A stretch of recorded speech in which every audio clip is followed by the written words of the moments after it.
now. Pray to Mary. It's a sin Don't doubt her. not to witness this in theaters. This is the work of the devil.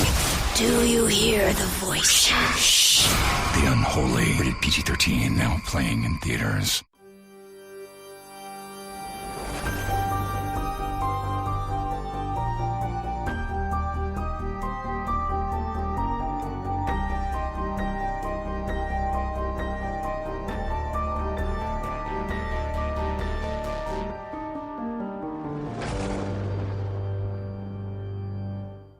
For every horror movie to hit VOD, there are countless others that end up DOA. Development Hell is a podcast dedicated to unearthing these cursed horror productions.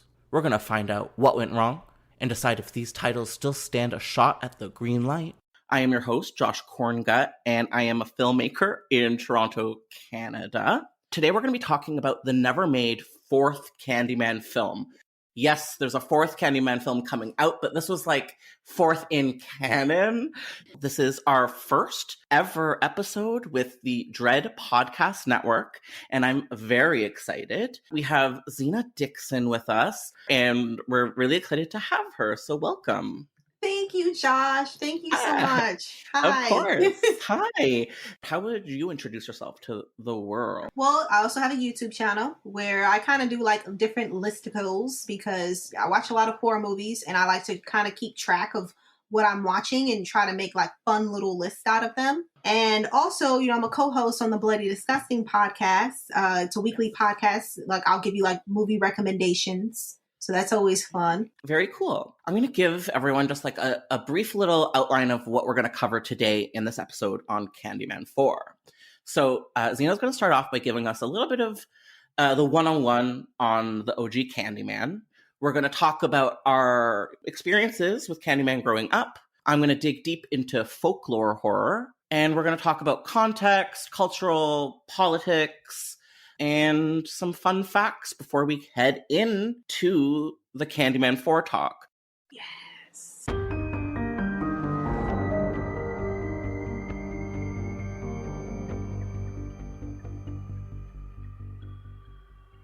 And honestly, I love that you're obsessed with Candyman. Like the series as a whole. It just makes me so happy. The whole series. I need to That's just awesome. say that.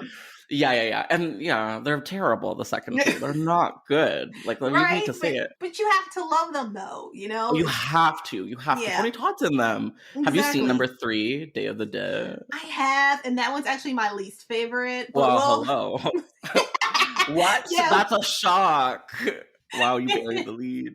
It's true. But yeah, we'll get into that. But with the first Candyman, that one was made in 1992. And so it is loosely based off of Clive Barker's 1985 short, The Forbidden, part of the collection of Books of Blood. This one follows a woman named Helen Lyle. And I have a love-hate relationship with Helen because she put herself in that situation. Like, I think a couple of years ago, I'll have to see if I can find it, but I remember somebody was trying to defend Helen's actions. It's like, girl, you don't have to do all that for an A, And like, I feel like people tried to tell her, everybody, like Black people did try to tell her, hey, Helen, leave that alone. She didn't listen. So at this point, I almost dropped my drink. Oh my God, it was Helen. She's here. She's scary. It was Helen. Oh my God. Okay, let me get off the talk of Helen. But no, seriously, Helen is a grad student and she really wants to pass this class. And, she gets really involved. Every single time I think about I get stressed out with this project, and she goes places where she's not supposed to go. Like, as an example, like in Chicago, like she's researching like urban legends. She just so happens to she learned about Candyman, and so then she wants that to be like the focus of that. And so Candyman is basically, if you say his name 5 times in the mirror, a man appears with a hook and he's supposed to kill you. And so she goes to this like Cabrini Green, and it's like this housing type of project so she can get more research. She's taking pictures, and she discovers that there are like murders. So that's just me just going deep. Oh my God, She's back. Helen, no. It's Helen. I just assumed everyone in the world would know the rundown on Candyman like we do, but they definitely don't. Like, my mom probably has not seen Candyman, so yeah. I know. Yeah, I think that's a really good description for what the film is without giving too much away. So yeah, it was released in 92. Clive Barker did the story. I'm obsessed with the music, the Philip Glass score. I'm a big Glass fan, so that's kind of how I got sort of involved with this movie to begin with. And it was followed, as we were saying, by 2 sequels. There was Day of the Dead and Farewell to the Flesh. So, okay, what was your first memory of Candyman? Going back. Going way, way back. So in 1992, I think I was 5. I think I was about 5 years old. And my mom is like a huge horror fan. So I remember watching this movie at an extremely young age. And it ruined me, but in the best way. I relate. Right? And it was just like, it was one of those movies, because again, even though I was only like 5, like I remember watching some stuff I probably should have never watched, you know, like some really terrible movies, bloody type of thing. But this movie, it was different because it's tasteful, you know, it's tasteful, but it still has that chilling feeling. Like, I recently watched it just so I can have like a refresher before we, you know, spoke and everything. And it still brings like, it still just gives me chills. And that's such a great feeling that after all these years, it still holds up. Oh, it's just so beautiful. It's like a really beautiful film. It is. And yet at the same time, it's like a classic slasher. So yeah, it was the same. I saw it way too young with my dad. It left crazy trauma on me. It's probably one of the reasons I love horror still, and that I'm a very anxious person. Specifically, there was that one scene with the little boy in the public bathroom. And I was like, wait a second. I use public bathrooms too. Like, was it me? Anyway, that really affected me. Like, seeing kids die and stuff as a kid really rattled my world. Yeah, does it still scare you? It does. There's certain scenes that still freak me out. Like, of course, there's some scenes that kind of make me laugh now. But, you know, because when you think about it, like Candyman, he was kind of like petty, you know, because he was just doing some crazy stuff, busting through windows and stuff. But the way he calls to Helen sometimes, it freaks me out. Like when she was so brave enough to go through that little hole in the bathroom behind the mirror. Why? Yeah. Right? And it's just kind of like, I cannot do that. I swear to God, I'm not a TikTok person. If you are, no judgment. But one of my closest friends, Emily, sent me a TikTok of this girl in New York City. Do you know what I'm talking about? I do. The same bullshit behind her. Why? Candyman. Yeah. It's Candyman. He's back. Just move. Like, just move. And I couldn't find the last video. I don't know if it was there or not, but like, she's dead. That girl, she's dead. That girl died. And we'll get to it later, but they, like, some of that was based on real life murders. Like, there was really a woman named Ruthie, I believe, that, do you know what I'm talking about? Yeah, that called 911. She said there was a complaint in her bathroom. Someone was coming through behind her mirror. They just ignored her. They just thought she was, I don't know. They just, for some reason, wouldn't take her seriously. Yeah. And then she was found dead. And I was like, oh, it just couldn't be scarier. Just couldn't be scarier.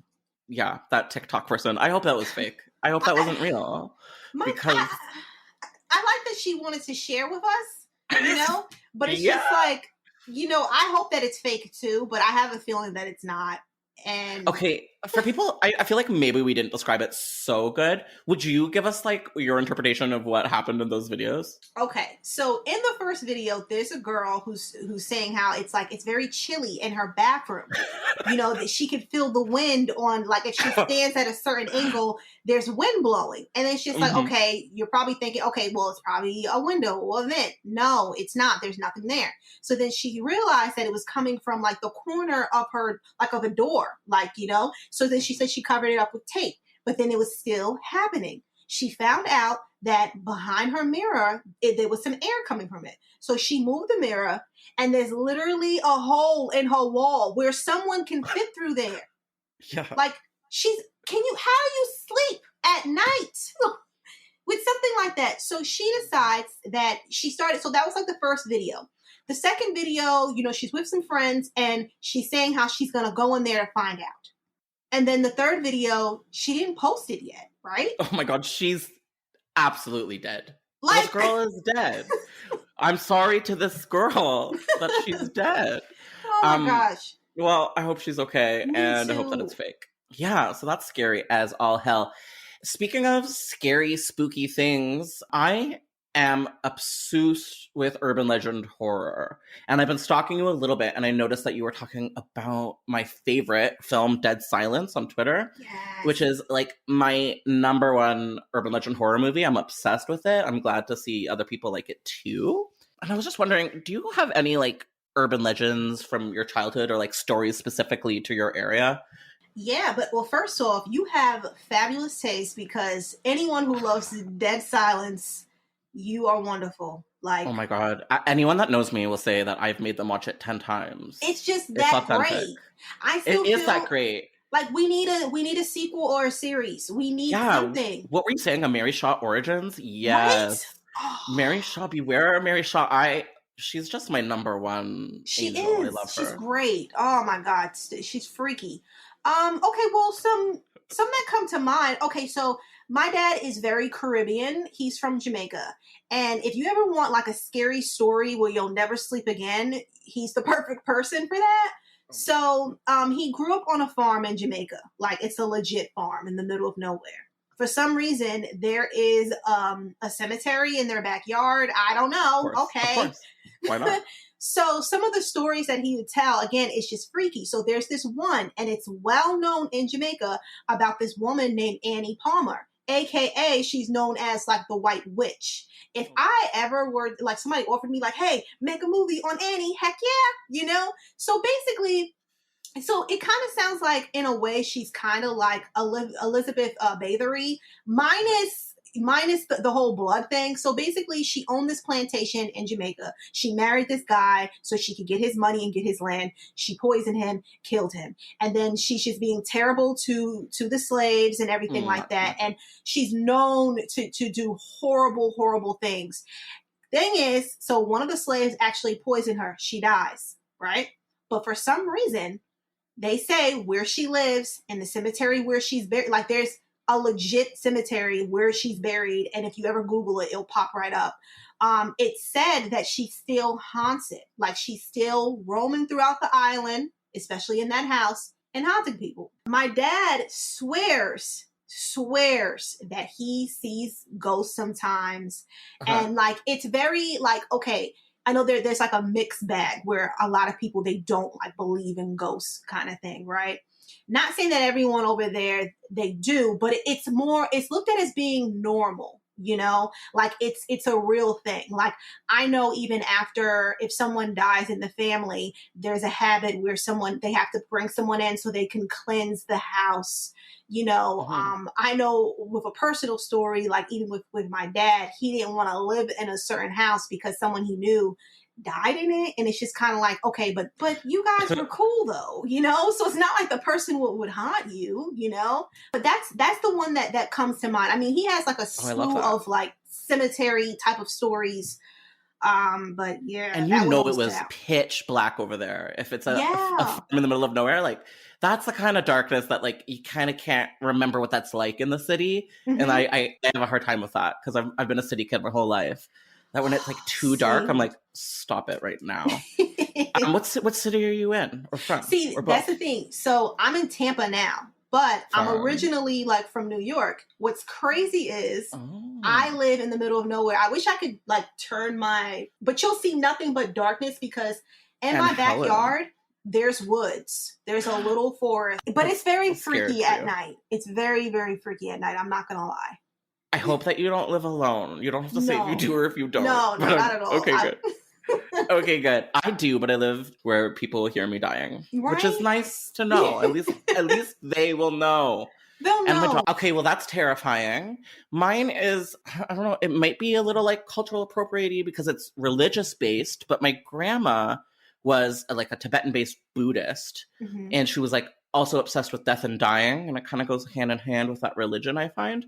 And my favorite thing that she would always talk about was the realm of the hungry ghosts. Have you heard of this? No, but I'm intrigued. Okay, so the realm of the hungry ghosts. So if you were like a really greedy, not nice SOB in your life, you know, cruel, all the bad stuff, you would go and you would become a hungry ghost. And a hungry ghost is, okay, so you have like a really long, skinny neck, like a huge belly, and your mouth is the size of a pinprick.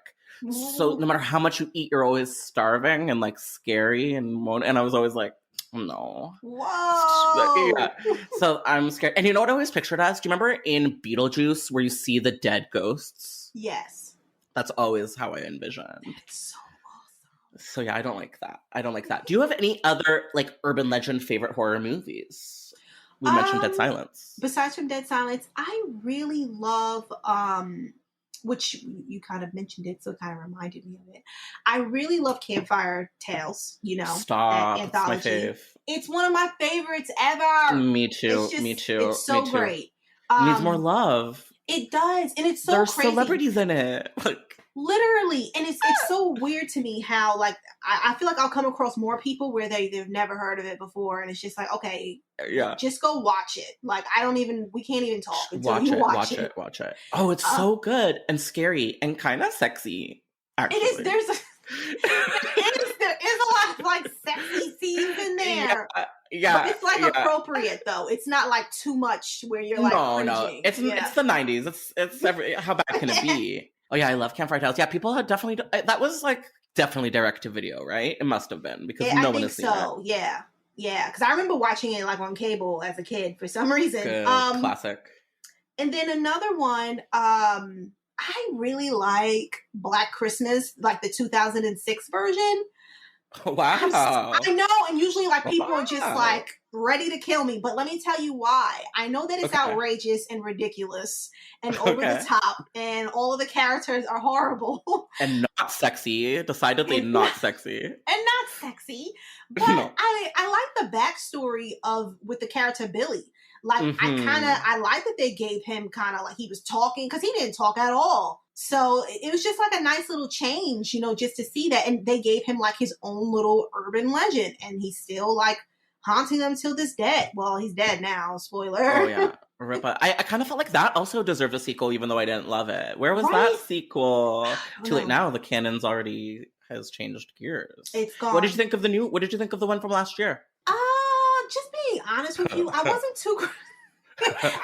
too crazy about it, but because I felt like they were trying to do a little bit too much for me. Like, you know, first it's like a cult thing, and then it's just kind of like, oh yeah, but they're like this secret gender women hating cult, and it's just like, wait, what? And there was like supernatural, and you know, and it was just like, from watching the trailer, it's not what I expected, you know? It was messy for sure. Yeah. So, although I found, I don't know how to say her name, Imogen Poots. Is that how you say it?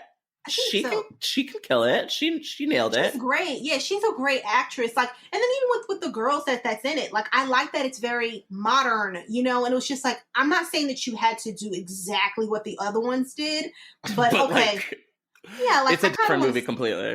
Yeah, like I kind of just wanted a slasher, you know. That would have been cool, you didn't get that. Yeah, it was very PG-13 at the end of the day. I want to like it. It'll be interesting how it holds up in like a couple years from now.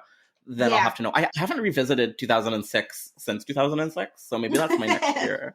You've inspired me. Well, I hope you check it out. Oh, I definitely will. Okay, so for the next chapter for today, we're going to talk a little bit about some of the context behind Candyman. So you've already sort of told us in your own words what it's about.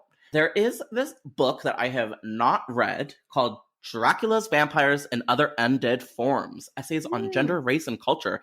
And in that book, apparently, they liken the Candyman's nature to a vampire and sort of elaborate that it's sort of like a Dracula kind of metaphor. And when I think about it, I kind of like, I do see Dracula and Candyman sort of sharing a similar energy. What do you think about that? Yeah. You know what? Honestly, sadly, I have not read that book as well, but I can see that. Yeah. Well, because he's like sexy and he can kind of like glamour. Yeah, glamour. Yeah, and apparently on the set, they used a real hypnotist to get her. Crazy.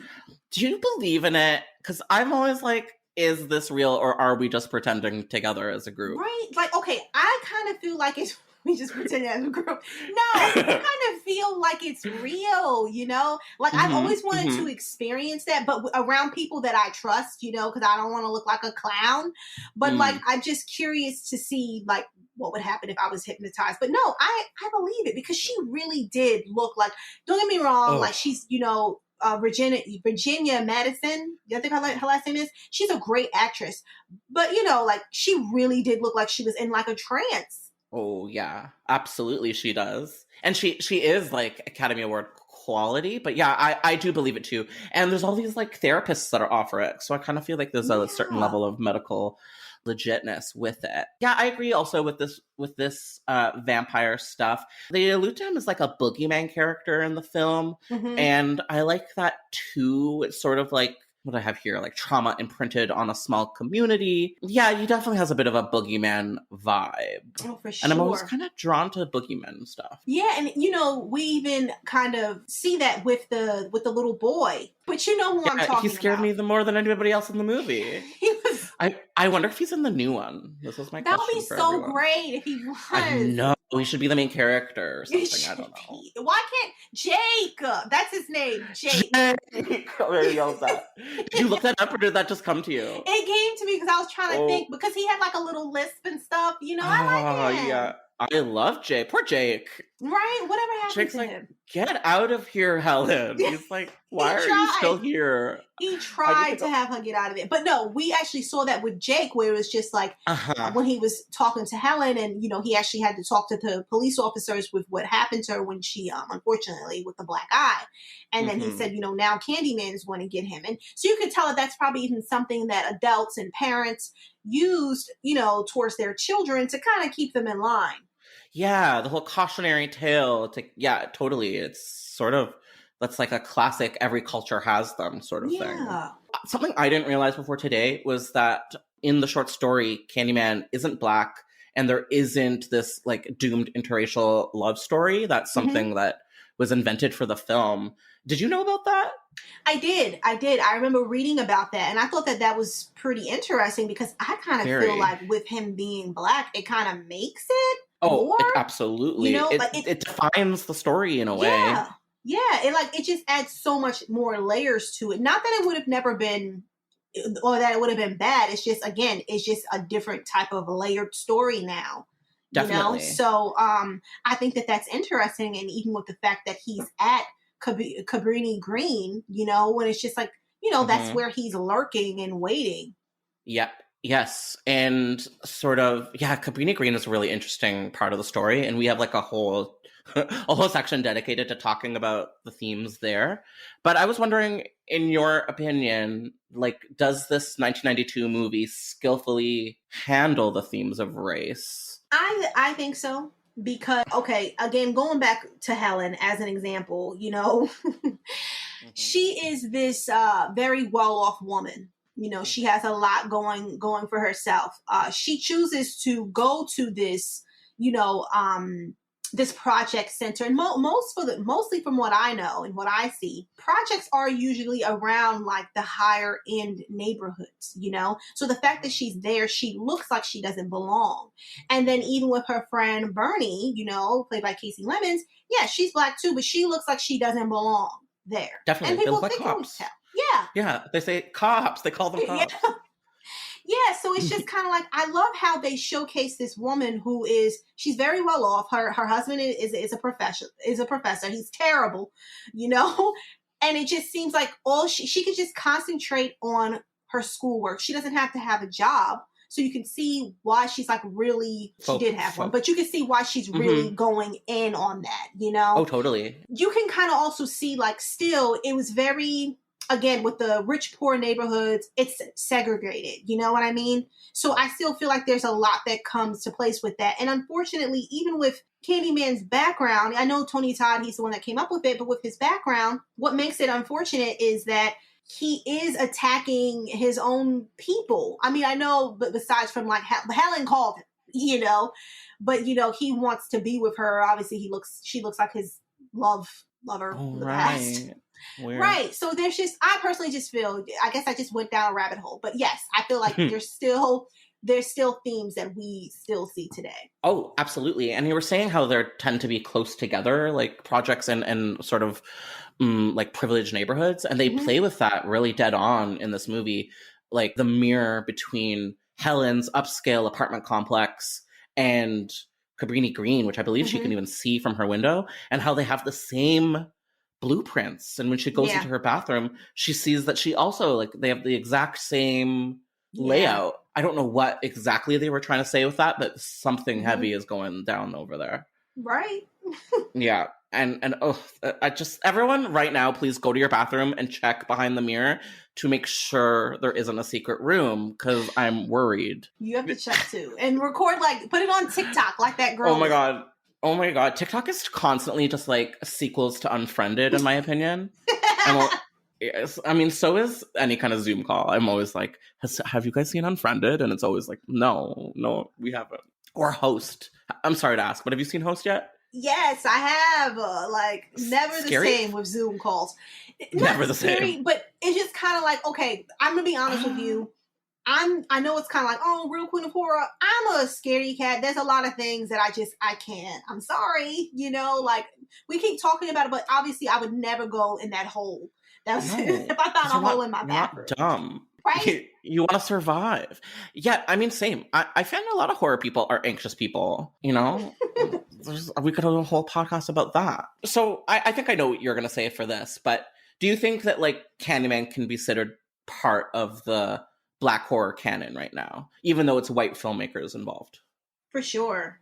Because, you know, we didn't, even back in the 90s like that, I don't remember another Black villain. And I don't really feel like we have a lot of Black villains. I mean, I know we had Eddie Murphy in Brooklyn. And then we had Bones. But that was like early 2000s, you know? But I can't really think of like a horror iconic villain. Was there any Black villain in Tales from the Hood?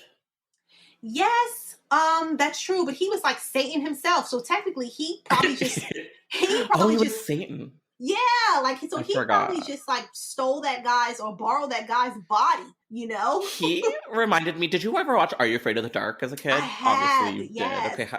He definitely reminded me of Dr. Vink, 100%. Dr. Vink, you're so right. Isn't he just Dr. Vink? He is him. You know what? I love that. Dr. Vink is from my hometown, Toronto, and when he passed away, someone that he knew was like doing an art auction of all of Dr. Vink's art, and I was so badly wanted to buy some of it. Oh my gosh. I know. R.I.P. Dr. Vink. Raise a glass for Dr. Vink. So yeah, we've been talking about horror, specifically like city horror, which I think kind of leads us to a little bit down to Cabrini Green. And we've been talking a lot about this government housing facility, which is in the Candyman films, but it's also from real life. Right. And I was wondering if you could help lead us just with a little bit of a brief history lesson on Cabrini Green. Cabrini Green Homes. It's a part of the Chicago Community Housing.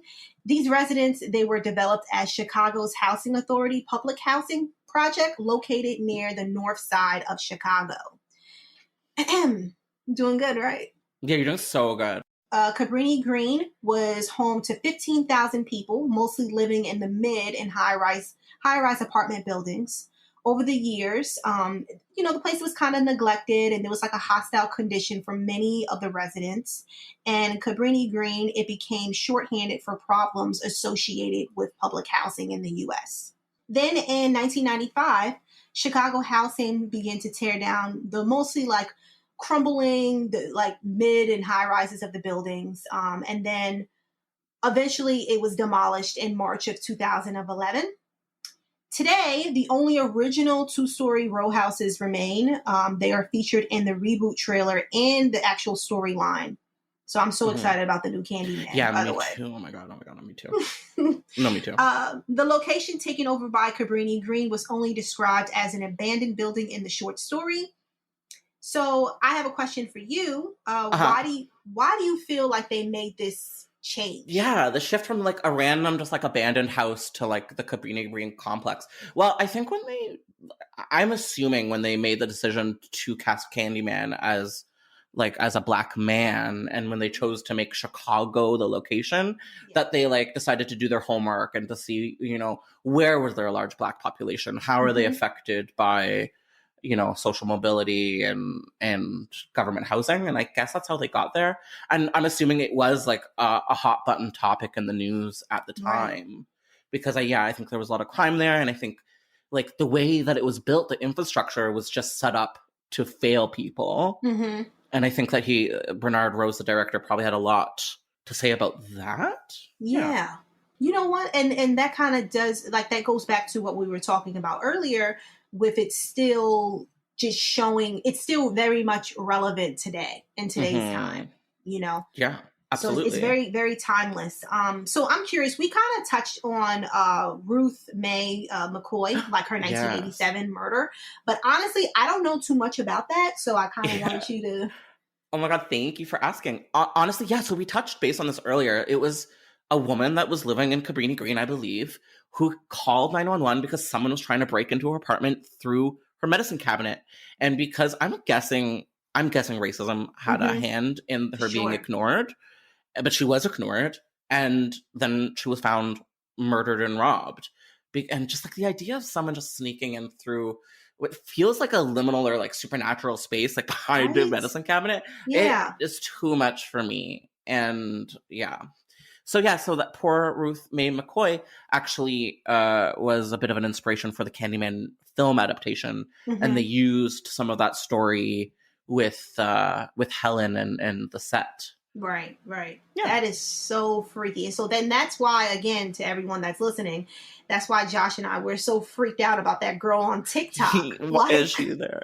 Someone needs to check in on her. Yeah, like, I hope she is dead, just for the story. Oh my God. I'm sorry. It's just TikTok. They're not real people. They're just algorithm. But no, as soon as we're done, I'm gonna check. I have to know what's happening. Too. Wow. Watch, like, as we're recording, like, you know, like, this is just, let's just say this doesn't date very well. Just kidding. I'm sure she's fine.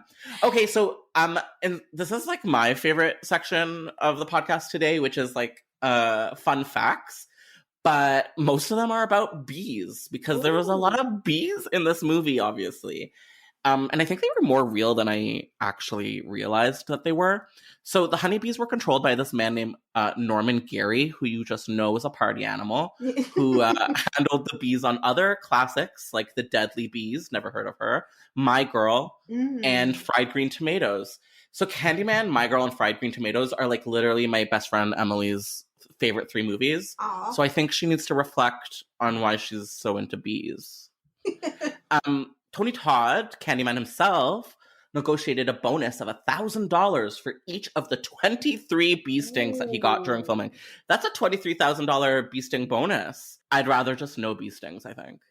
True, but I mean, $23,000. What would you rather, 23 bee stings and $23,000, or no dollars and no bee stings? Okay, but are the bee stings 23 at the same time, or just like through a stretch and I never know when it's going to happen?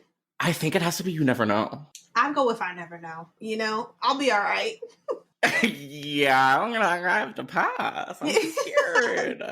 I would pay $23,000 not to get stung 23 times. But just think, you never know when it's going to happen, and it was just like, ow, you know, and then it's over, and then $1,000, you know. So have you ever been stung by a bee? Okay, yes. I had, but I was so scared because it was like a bee flying around me. I was like, all right, I'm going to leave it alone. And then I felt like this sharp pain in my arm. I'm like, what is that? Like, I didn't know. And I looked and it was the bee. And so I just slapped it. Oh, no. But luckily it didn't leave a mark. And so it's just like, okay, I think I could do that for $23,000. You know, it was your mistake. You were like, I'm not going to pick a fight with this bee. And the bee, he was coming for you. I didn't even do anything. I was just minding my own business. Him, though. With my Capri Sun, I wasn't bothering him. I didn't do anything. Oh my God. And next week on Bcast, a Bcast podcast. Okay, yeah, so apparently every crew member was stung at least once, which is too many times. It's crazy. And apparently Virginia Madsen was allergic to stings. I wrote lethally allergic because that's more fun. But, like, why would they hire someone lethally allergic to bee stings for Candyman? That's my question. I mean, she is good. She is. Maybe that's why she looks so scared all the time. True. Like, that's, she's a... That's what I think it is. It's method. She's scared. Yeah, we were talking about Eddie Murphy earlier, but he was first choice for Candyman, but it was too expensive. Can you imagine what this world would be like if Candyman was Eddie Murphy? I don't see it, though. I can't accept it. Like, yeah, and around that time, I know he was doing, like, actions and comedies and stuff like that, and it's just kind of like, I think that would have made it more comedic, just being honest. Absolutely. I've never not found him funny. Has he ever been not funny?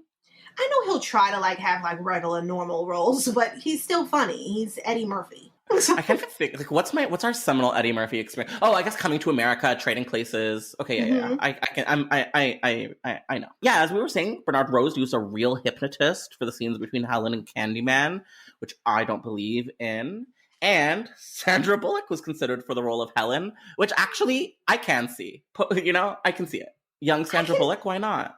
I can see that. But you know what? Sandra, she doesn't look nosy. You know what I mean? Mm-hmm. She looks like she would, like, mind her business. Like, she just wants to do her work, and I'm just going to type up this paper real quick and hand it in. She's pragmatic. She totally agree with you on this. Yeah. But Virginia Madsen's like, she's what are you up to, Virginia? Right? She's kind of like Jessica from Murder, She Wrote. Like, she needs to know, so... Oh my God, I wish it was Jessica instead. Jessica! She was so terrible. Like...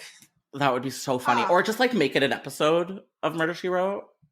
Because I feel like it would literally work. I think it would work. It would. Let her find out the mystery. Yeah, but I feel like they would not handle the racial themes properly at all. They would just ignore it, like... Yeah, it would just be white, old white people. And it's just fine. Yeah, whatever, that's fine. That's Murder, She Wrote, it's fine. Okay, so finally, 40 minutes in, we get to the good stuff, which I've been promising for days, which is the Candyman 4 info. Mm-hmm. This was a real movie that almost happened. So between 1999's Candyman 3 Day of the Dead and next year, or I guess this year's reboot, there was a fourth film that Tony Todd was attached to. So according to him, this fourth Candyman movie was in the works of March 2004, and our good queer friend Clive Barker was involved as a producer. So that could have been cool. Yeah. My favorite part of all of this was that it was supposed to be set in New England at an all-girls college, check and check. The story would have centered on a professor who happens to be the descendant of Candyman, but isn't aware of the legend. Check. I hope it was a girl. Do you think it was a girl? It had to have been, right? I think so, yeah. That would have been so... It would have been absolutely a blonde white woman, because that's always what they were. All three of the movies. They look the same. Exactly the same. Why do you think, like, that is the archetype they had to go with? For, like... I think it's because, is it supposed to be, like, Candyman's, like, original boo? Like, that's how she looked? So I think she was a pretty... Yes. Oh, okay. That makes sense. I guess. Not for the third movie, though. Who is his lady in the second one? It was the mom from the OC, and I'm always so excited to see her there. Do you know who I'm talking about? I don't know. I don't think I forget what her name is. Yes. She was... You didn't watch the OC? How dare you? Okay, in my defense... Audacity. Wow. I feel attacked! Okay. I'm attacking you. No! There was a lot going on for me around that time. I don't remember her name. Yeah, it was just the blonde mom from the OC, and every time I see her, I laugh. Did you know that there was a Candyman board game that they released to promote Candyman 2? No. I want it so bad. If anyone's hearing this, please buy that for me. I'll give you my home address. Just send it. Okay, so New England, all-girls college. These are, like, my favorite themes. It's awesome. And apparently it was also going to take place in the winter, spooky. Ooh. Yes, and Candyman was going to be stalking his prey through the blizzard.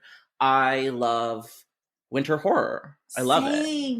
Right? I feel like we need more of it. We do. I always think of the Wrong Turn movie, which I have not seen, that takes place in the winter. and I need to see Oh it. yeah, that's one that I skipped out on. I didn't see that one. I've only seen the first one, so no. Okay. I know my dad loves them. My dad is like trying to get me into them. Yeah, like as they go on, it gets ridiculous, but they're a lot of fun. So yeah, it was probably my favorite theater experience of my life because I was like a child, and it was me and my dad, and we were the only people in the theater, and it was like 11 a.m. on a Sunday, and I think that's the only time in my life that I've had the theater all to myself, and it was with my dad. Beautiful. I know, and we loved it. Isn't that nice? Yeah. Love it. What is our other winter horror? Can we think of any offhand? Misery. That's a major one. Oh yeah, The Shining. Yeah. Oh my God, Stephen King. Are you a Stephen King person? I am, but it's just, sometimes it switches because it's just sometimes it just switches. That's fine. Listen, you? I'm a huge Stephen King fan, but some of it is garbage. And some of it's like the best stuff of all time. Yeah. All of it is offensive. So like, that's kind of the combo pack for it. But yeah, some of them are incredible. It was like the only reason I read. So yeah, they were going to ignore Candyman 3 completely. Candyman 3 Erasure. Because most fans and critics didn't like it. Tony Todd revealed that Candyman 4, or probably wasn't even called that, hit stumbling blocks because of rights issues. And I feel like we hear about this a lot. Because at that point, it became murky about who owned the Candyman rights. Right. I think Artisan Films had already gotten involved by the end there, and I don't even know who made the first two. Mm-hmm. So I think there was at least 5 companies taking part in the Candyman money books at that point. And if we learned anything from the Friday the 13th movies, like, it gets messy. Right. Yeah, so according to Todd, Barker was trying to get the rights to his character back, having difficulties with that. And here is a quote from our friend Candyman. He said, "It's going to be set in New England, and the initial image will be of Candyman in a blizzard. The story is about double identity. I can tell you that it's set at an all-girls college where there is a descendant of Candyman, a professor who doesn't actually know who or what Candyman is." That's so cool. Incredible. Right? Jordan Peele, Nia DaCosta, why did you pass on this? I mean, because it's probably terrible. I don't know. It's probably terrible. I'm sure this is better. There's no way that it's not, but why not both, right? Right? Just give us both in the winter. We need more wintry horror. Yeah, so we said it's going to be standalone, and there's going to be no number attached to it. I know, right? What could have been? Right? I feel like we need it. I think that we can still get, it could be like a prequel. Ooh, I love a prequel. Do you think that we live in a world where if something gets rebooted, that the original canon can still exist? That they can still make, like, let's say Halloween. Like, can they ever make a sequel to Halloween H2O? There's no way. I feel like they can. I mean, originally it's kind of like, yeah, no, how are you going to do that? But it's just kind of like what you said, where it's like, okay, they're just going to ignore part 3 of Candyman. Mm-hmm. So, and then I know even with some Halloweens, sometimes I'm going to be honest with you, sometimes I get my Halloweens confused. So I can't, I can't tell you which one, but there were so many that they ignored in that whole series. And so it's just like, constantly. Right? Yeah, so I just feel totally. we can kind of just get like a different taste. Is it going to be messy and confusing? Yeah, but people are still going to watch it. That's true, and they're all going to have the same title. It's always just going to be. Does that bother you now that there's like 3 movies called Black Christmas, or there's 3 movies called Halloween? Yeah, it's. I'm already confused. So it's just like it could be like Black Christmas until dawn, or something. I don't know. I love the subtitle. I think they're so classy. Bring them back. We need them. I love how they're always the same. It's always like retribution, resurrection, homecoming. It's always. I'm obsessed with this like bag of words that Hollywood has that they pick at random for sequel titles, and I want to know the reason. That's why. Maybe that's why they stopped, because someone saw like, hey, guys. Yeah. There's a Scream Resurrection now. Do you remember this with Keke Palmer? There's like right. Yeah. And, oh my God! And Tony Todd was in it. He was. He's always. He was. I know. He's on Tales from the Hood 3, I think, and I want to see that. Yeah. Did you see it? I did. I'm going to be honest with you. Nothing will ever touch the original. And then the second one I wasn't crazy about. But the third one is a lot better than the second one. Like, they tried. I love when that happens. I love when the third is better than the second. I might watch it. The poster gave me very much Pet Sematary 2019 vibes, which confused me. So, hey. Why not? Yeah, I think they're trying to go back to their original roots and stuff, and I love a good independent, movie. And I love that they tried. Anytime that you'll give me something with like a number, like a sequel with a number, like I'm down. Like like a 4, a 5, a 6, I'm obsessed. Right. No matter how direct-to-video they are, I'm here for that. We're close to the end here. All we're going to cover still is, let's just talk for like half of a second about the sequels, where we stand on them. And then we're going to end with our impressions of the upcoming reboot. You've seen the sequels. What are your thoughts? What are your go-to? I don't mind Candyman Farewell to Flesh, the second one. I used to use that movie to go to sleep to at night because this sounds messed up, but you know what I mean? It would give me so much comfort that I would get so sleepy. Yeah. I totally understand that. Even it is fucked up though. Like, but you seek treatment, but like I do understand. Okay, like it makes me happy and I'm comfortable, totally. And I like that it's pretty cool, like about the school teacher and stuff. Okay, cool. Right. But then the third one, Day of the Dead, which is like, hey, that's a pretty epic title, but it didn't live up for me.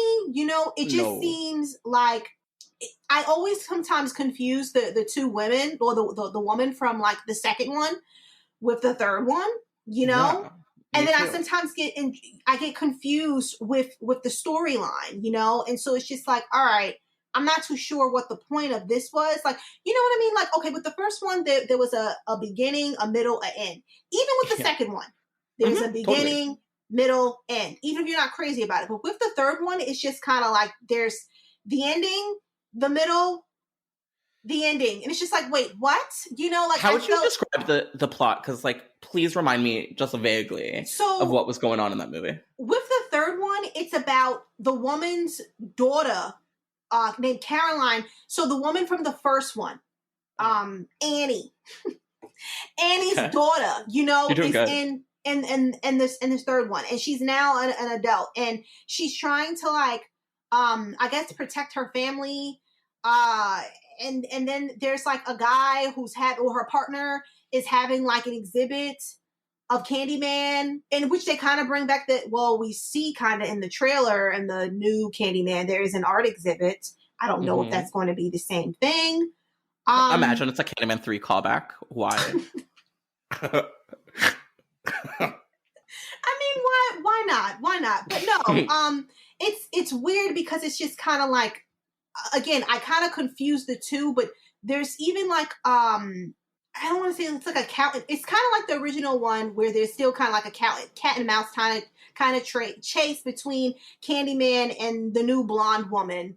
And then she gets kidnapped by a gang. I don't know. And that's what I mean. It's just, there's a part that happens. You look confused. No, there's a part that happens. 150%. That's crazy. Yeah, and it's like, I don't know. But like, Candyman appears, and there's a lot. And I think that they might be on Tubi and stuff, but again, I always get them confused. The first one, the second one and the third one. Hopefully, honestly, I'm not explaining the second one. No. You definitely have the second one compact. The third one is the one I don't remember, so I think that all makes sense. Okay. So funny. Yeah, there's always like an art exhibit in all of them, kind of. Right. So I'm interested to see how they're going to tackle that with like, 2021 hipster vibes. Right. I think it's going to be good. Okay, we have to get into to the new one because I've been obsessing over it. I'm sure you have too, for too long. Yes. COVID-19 went too far by taking this movie away from us. That's all we had. That's all we had. Just give. I don't care about anything else. I care about Candyman 2020, 2021. We need it. But you know what? I know, like, okay. So they did push it back, right? And so originally we were supposed to get it. Was it October or June? Yeah. So all right, I'm gonna be honest with you. I do feel like this is the type of movie that we must see in theaters. Mm-hmm. Like, I know Agreed. it's like a lot of people, like, you can either go to the theaters or you can watch it on HBO Max in the comfort of your own home. Okay, cool. Mm-hmm. But it's like, I feel like, because a lot of us kind of missed out on going to see the original Candyman. And plus, some people, they weren't even alive. So now it's, it's their chance. It's our chance to finally be able to see it in theaters, because I feel like it's going to be pretty epic. It has to be. I'm so excited about Nia DaCosta. I haven't seen Little Woods. It looks crazy. Such good choices for our team. Mm-hmm. And I just, and like the cast is like truly A-list all the way through. Like this, we don't get this in horror. So what did you think of the trailer? Well, I have been studying that trailer for months. Me too. Me too. I love rewatching it, and it's just kind of like you see these little nuggets, you see familiar faces, people who, a particular person who we've seen before, you know? Yeah, she's just so great. She's the best. And she looks fabulous, like, as I know. ever. How does she look better than I look? Like, she looks... Well, I mean, I get why, but she looks better. So good. She looks better than me too. Like, it's crazy. Like, she looks better than everybody. Like, she just looks younger, and I just want to be her. Anyway, the point is, it's so cool just to see that. I love the breakdown of the, like, when they're kind of counting down. Mm-hmm. When they're saying Candyman. I know we're going to get into like the theme song, Say My Name, because, Jordan Peele, he has it's been a theme with his movies, that's what he does. He takes modern, songs and turn them horrific, but it's like they kind of always been horrific. What else did he do that with? So with his movie, Us, the song, I've got 5 on it, and that's a song that's about drugs. They'll sing it together. Okay, yes. And then even with Get Out, Childish Gambino's Redbone, which is a spicy song, so it's just he has an ear. He has an ear, and I love an ironic use of songs in horror, like Sandman from Halloween. Yeah, see? I love that shit. But the Say My Name, like, is that on streaming? I haven't looked. It's probably not, but I want to listen to that ASAP. I think so it should be, yeah. Okay, sweet. I'm gonna find it. So you don't think that song was like made for the movie? Like that's just like it fits perfectly. Or it kind of had me thinking, like, even going back to his other movie, Get Out. Why didn't he just use JoJo's song Get Out when she was yelling at that boy in school? Right? JoJo, iconic. JoJo, she is iconic. It is like JoJo is finally getting her respect, I think, I'm in so 2021. Happy for her. Because you know what? Me too. Yeah, I think she got fucked over. Right? Yeah, when she was young, she was super looked at as being super young. So it's just kind of like, and plus, first off, what I remember when the song came out, I was more disturbed that she was yelling at the boy in school, telling him to leave the public school. Like, I don't know, but it is pretty iconic. So yeah, well, education's important, so I understand. Right. It's gonna be good. It better be good, or I'm gonna have to.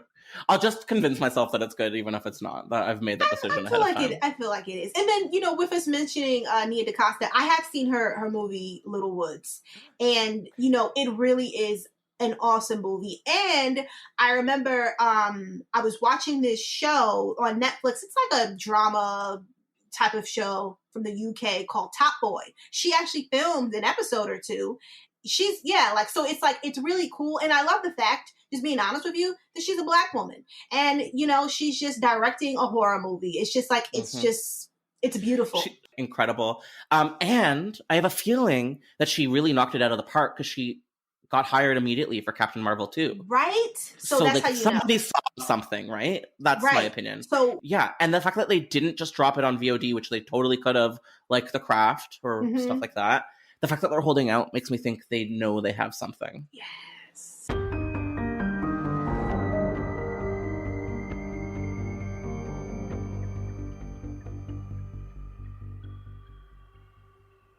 See? Yes. Oh my god. So this was probably the most fun I've had in so long. So I really appreciate you talking about Candyman with me. Clearly you care as much about it as I do, if not more. Well, thank you. Thank you so much for inviting me. I had so much fun too. Like, oh my a god, lot of fun. Good. Well, maybe you'll come back again one day with another with Candyman 7. You never know. Yeah. Where in the world can people find you on the internet? Well, I'm always on Twitter, always lurking, lovely Zena. And then I'm on Instagram, Facebook, and YouTube, Real Queen of Horror. Or if you don't want to follow me on social media, you can check out my website, realqueenofhorror.com. Or if you're just, if you're like, I don't want to see your face. Okay, well, you can hear my voice on a weekly on the Bloody Disgusting podcast. Oh my God, you have all the mediums covered. I try. Sometimes people, they just don't want to see your face, so. That's their loss. That's their loss. Thank you so much. I was like, this is going to be 45 minutes. No, how could it have been anything less than an hour? This is Candyman. Jesus. Right? There's a lot to unpack. We loved it, and we will talk to you again soon. Make sure you subscribe to the Dread Podcast Network original, Development Hell, anywhere that you listen to podcasts.